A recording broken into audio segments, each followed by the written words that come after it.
താഴമൺ കുടുംബം ശബരിമല തന്ത്രിസ്ഥാനം ഒഴിയണമെന്ന് ബി.ജെ.പി. നേതാവ് കെ.എസ്. രാധാകൃഷ്ണൻ.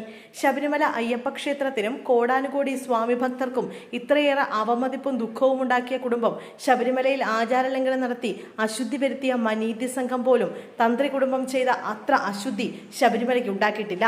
മനീതി സംഘം ചെയ്ത അശുദ്ധി പരിഹാരക്രിയ ചെയ്ത് ശുദ്ധമാക്കാൻ കഴിയും. മോഹനര തന്ത്രിയെ വേശ്യപ്പുരയിൽ നിന്നാണ് പോലീസ് പിടികൂടിയത്. ജയിലിൽ പോയി ക്രിമിനൽ കേസിൽ വിചാരണ നേരിട്ടു. ധർമ്മശാസ്താവിന്റെ നൈഷ്ഠിക ബ്രഹ്മചര്യ ഭാവ പ്രതിഷ്ഠയുള്ള ശബരിമലയിലെ തന്ത്രിയെയാണ് വേശ്യപ്പുരയിൽ നിന്ന് പോലീസ് അറസ്റ്റ് ചെയ്തത്. മോഹനരുടെ സഹോദരൻ രാജീവരര് വ്യാജരേഖ ചമച്ച് സ്വർണ്ണക്കൊള്ള നടത്തിയ 2 കേസിലെ പ്രതിയാണ്. പ്രതിഷ്ഠാമൂർത്തിയുടെ പിതൃസ്ഥാനം തന്ത്രിക്കാണ് എന്നാണ് അവകാശവാദം. അങ്ങനെയാണെങ്കിൽ പുത്രഹത്യയ്ക്ക് കൂട്ടുനിന്ന പിതാവ് എന്ന ദുഷ്പേര് കൂടി രാജീവർക്ക് ലഭിക്കും. ഇതിന് എന്ത് പരിഹാരമാണുള്ളതെന്നും കെ.എസ്. രാധാകൃഷ്ണൻ ചോദിച്ചു. മോഹനരുടെ ജയിലിൽ കിടന്നപ്പോൾ തന്റെ മകൻ മഹേശ്വരരെ തന്ത്രിയാക്കണമെന്നാവശ്യപ്പെട്ടു. ക്ഷേത്രത്തിന്റെ ഉടമകളാണ് തന്ത്രികളെ നിയമിക്കുന്നത്. തിരുവിതാംകൂർ ദേവസ്വം ബോർഡാണ് ശബരിമല ക്ഷേത്രത്തിന്റെ ഉടമകൾ. അവർ അത് അംഗീകരിച്ചു. മോഹനരുടെ മകൻ മഹേശ്വരര് തന്ത്രിയായി. രാജീവരര് സ്വർണ്ണക്കൊള്ള നടത്തിയതിന് ജയിലിൽ കിടക്കുകയും പ്രതിപട്ടികയിൽ ഉൾപ്പെട്ട് വിചാരണ നേരിടുകയും ചെയ്തതുകൊണ്ട് അദ്ദേഹത്തിന്റെ മകൻ ബ്രഹ്മദത്തരെ തന്ത്രിയാക്കണമെന്നാവശ്യപ്പെട്ട് അദ്ദേഹം കത്ത് നൽകിയിരുന്നു.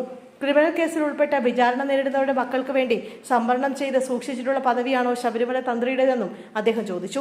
ക്ഷേത്രതന്ത്രിമാരെ തൽസ്ഥാനത്തു നിന്ന് മാറ്റാൻ ക്ഷേത്ര ഉടമകൾക്ക് അവകാശമുണ്ടെന്നും ഭരണഘടനയ്ക്കും നിയമത്തിനും ചട്ടങ്ങൾക്കുമനുസരിച്ച് തന്ത്രികളെ മാറ്റാൻ ഉടമകൾക്ക് അധികാരമുണ്ടെന്ന് കോടതി വിധിയുണ്ടെന്നും അദ്ദേഹം പറഞ്ഞു. കർണാടക ഹൈക്കോടതി വിധി പ്രകാരം പരമ്പരാഗത തന്ത്രി കുടുംബത്തിലെ നിയമപ്രകാരം അർഹതയുള്ള അംഗം മാത്രമേ തന്ത്രിയാകാൻ പാടുള്ളൂ. എന്നാൽ ഗായത്രി മന്ത്രം പോലും അറിയാത്തവരും ഗണപതി ഹോമത്തിന് ഉപയുക്തമാക്കുന്ന മന്ത്രങ്ങൾ നിശ്ചയമില്ലാത്തവരും ശബരിമല തന്ത്രിയായിട്ടുണ്ട് എന്ന് ഇക്കാര്യത്തെക്കുറിച്ച് സമഗ്രമായി പഠിച്ച ജസ്റ്റിസ് പരിപൂർണൻ എഴുതിയ കാര്യവും ഓർക്കണമെന്ന് അദ്ദേഹം വ്യക്തമാക്കി.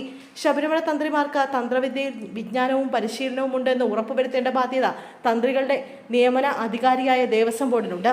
തന്ത്രികളെ നിയമിക്കാൻ അധികാരമുണ്ടെങ്കിൽ തന്ത്രികളെ നീക്കാനും നിയമന അധികാരിക്ക് അധികാരമുണ്ട്. അതുകൊണ്ട് തന്ത്രി കുടുംബം എന്ത് തീവെട്ടിക്കൊള്ള ചെയ്താലും അവരെ തൽസ്ഥാനത്തു നിന്ന് മാറ്റാൻ പാടില്ല എന്ന വാദം യുക്തിസഹമല്ലെന്നും ക്രിമിനൽ കേസിൽ നടപടികൾ നേരിടുന്ന പ്രതികൾ നിർദ്ദേശിക്കുന്ന ആരെയും അവരുടെ യോഗ്യതകൾ പരിഗണിക്കാതെ കുടുംബ പാരമ്പര്യം മാത്രം നോക്കി നിയമിക്കാനുള്ള ഒരു ബാധ്യതയും ദേവസ്വം ബോർഡിനില്ലെന്നും ബി.ജെ.പി. നേതാവ് വ്യക്തമാക്കി.